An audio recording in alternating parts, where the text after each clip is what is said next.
Kakadosh Boker Or Bekiim Bahalacha 3 day 92. This is going to be Siman 21, Siman Kaf Aleph. We're talking about Halacha Yud Gimel. Yisrael כשלובש טלית גדול שלא יהיו נגררים הציציות על גבי קרקע משום ביזוי מצווה.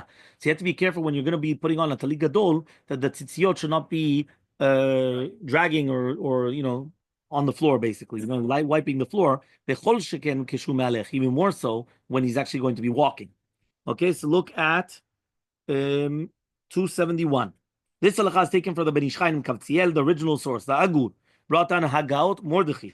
He says that the prophet Yeshayahu comes and he issued a harsh curse for those who allow the tzitziot to drag along the ground. In the very beginning of Parashat Ekev, Rashi actually says it's like it's Adam Dashba Kevav. What does that mean? They're trampling upon mitzvot with their heels. So the Dazakin Baletoso explained that one example of this is that it allows this tzitziot to be dragged on the ground, of which too many people are guilty. He also mentioned that the prophet issued a harsh curse on the ones that are careless in this manner. And it is important, therefore, to always raise the tzitziot off the ground. And this is also brought down in the Bet Yosef. Okay, so this is where the Mekor comes, so the first one. Magen Abraham's question. Magen Abraham comes and he argued that the Shulchan Aruch contradicts himself. Why? In Siman 23, it says that it's forbidden to allow one tzitziot to drag across the surface of graves. Why? Because there, it's like you're laughing at them. Right? Why? Why? Because you're laughing that you could do mitzvot and they could not do mitzvot. So he says, so one second. So mashma, that other than a cemetery, you're always allowed to do it. Furthermore, the Gemara praises the wealthy man that he was called Ben Tzitzita Kaset. He says he was famous for having servants hold pillows under his tzitziot as he walked through the street to prevent them from dragging on the ground. So it seems from this, right, that this most other people allowed them to do it, meaning that he was a high, so he didn't allow it. Mashma, everybody else, they did allow it. So this is a question of Magen Avraham. So to answer these questions, Magen Avraham suggested that the graves were built above ground level, and the people always held their tzitzit high off the ground, so they would not drag it on the ground, right, when they were walking. But the tzitzit had not been lifted higher to avoid dragging on the surface of the grave. So in Sida Kaset, he says we're longer garments, right, than other people, right, and therefore he says that therefore he had to make sure that it was done in such a way, meaning that you actually see it even graves. Right? Meaning that here, for example, the way that the graves are, the majority of them are not above ground. The majority are ground level.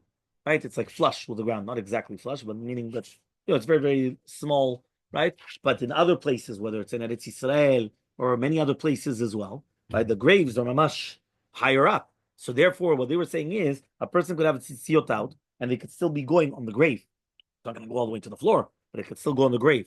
So that's how he answers up. Now, only when putting on the talit. The Magen Avraham then offered a second resolution.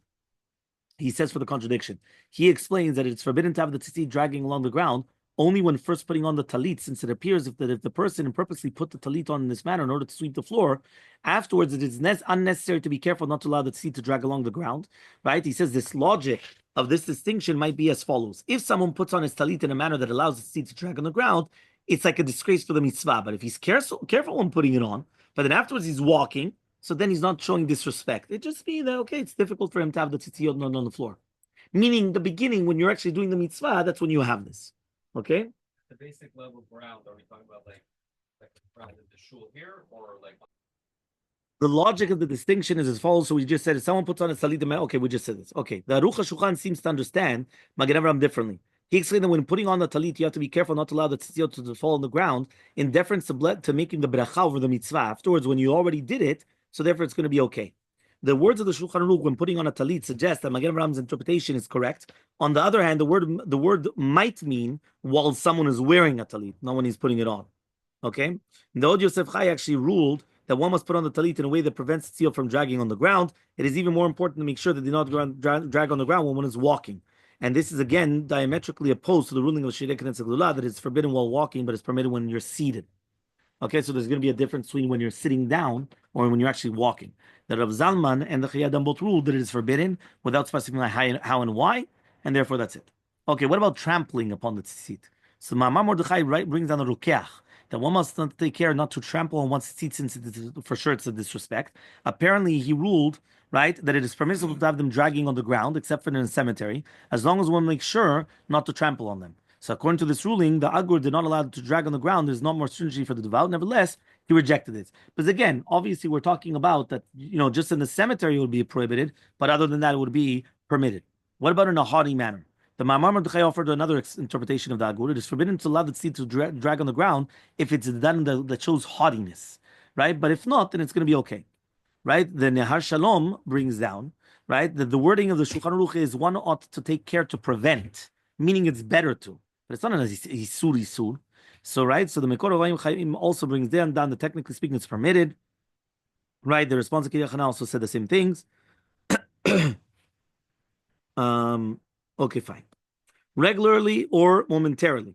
So Nahar Shalom comes and he brings down that the act is forbidden by the Agur to wear the talit in such a way or continues to drag along the ground. If someone wears the talit in a manner that it usually avoids having it to drag on the ground, it's okay if it's occasionally on the ground, other than obviously a cemetery. The Aruch HaShulchan also said the same thing, based on the combined leniencies of the poskim, the Mordechai brought down above, the Lachabra rule that we can rely upon the Magen Avram's ruling that it's forbidden only when one first puts on the talit, but not afterwards. And certainly if they occasionally drag on the ground, it's not going to be a problem. Now he says, why is it forbidden exactly? So Levush wrote that one must take care that it's not because it's going to be disrespectful for the mitzvah, right? Or that they shouldn't become damaged. Okay, fine. Next. Okay, halacha number Yud Dalit. Yakpid la'alot talit al kitifav. So put them on your shoulders. So obviously, if it's going to be on, meaning that if the sides are going to be on the shoulders, so they're not going to be on the floor. And not only that, but that means you're going to be mesuva b'mitzvot. Kamvuar le'el b'siman chet halacha tet zayin. So 272 says, Chaye Adam brings down the Mishnah Berurah that he told people to lift their tzitzit and stick them in their belt. That Aruch HaShulchan commented he did not witness it, and he never witnessed any Torah scholars doing such a thing. So the first source of such a thing is brought down by the Rav Chida. Rav Chida commented that one should make sure to stick them into the back of the belt, so that way you're going to fulfill the instructions to keep the two tzitziot in the front and two in the back. The Chacham Falache, however, wrote that it's better to raise the talit higher on one's body to prevent the tzitzit from dragging on the ground. This is likewise a bit in Chesed Alafim, and therefore there's no problem. Fine. Next one, Tedvav.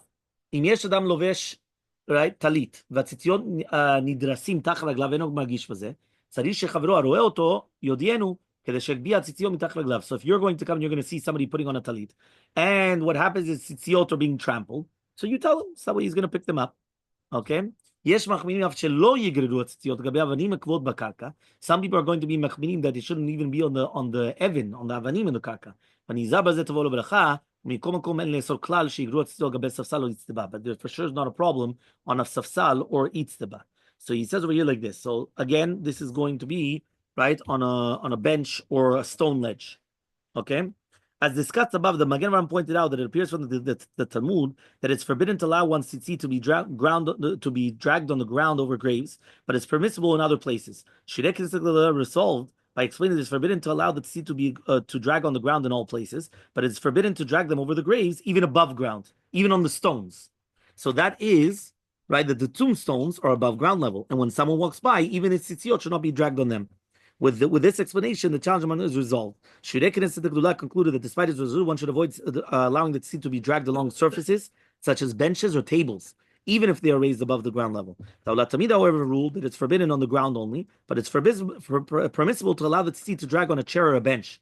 Based upon this, Al Chabra concluded that if someone takes care to avoid tzitziot being dragging along a bench or a chair, he gets tavola bracha. It is possible, however, that there's a difference between tombstones and a bench. A tombstone is set in the ground, and therefore it can be viewed as raised part of the ground. Meaning, at the end of the day, you have the tombstone. It's above ground, yeah, but it's still connected to the ground. So even as long as it's a ground, there's no difference.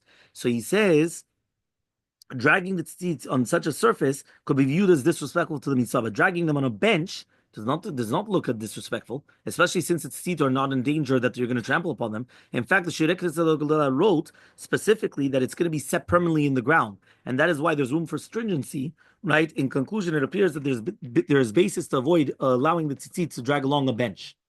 Okay, so fine. And last halacha Yud Zayin, right? Afilu im adam yoshev, right? וכנף שבו הציצית נעקם נעשה תחתיו, הוא יושב עליו, יש בזה ביזיון לציציות אם יהיו תחתיו. וצריך להגביהם, meaning that even if you're going to have them underneath you, that in itself is still going to be a bizayon. But gufa talit, there's no problem. Meaning the talit in itself, there's no problem. But to sit on the actual tzitziot in itself, that's going to be, again, disgraceful. So again, as we already saw, right,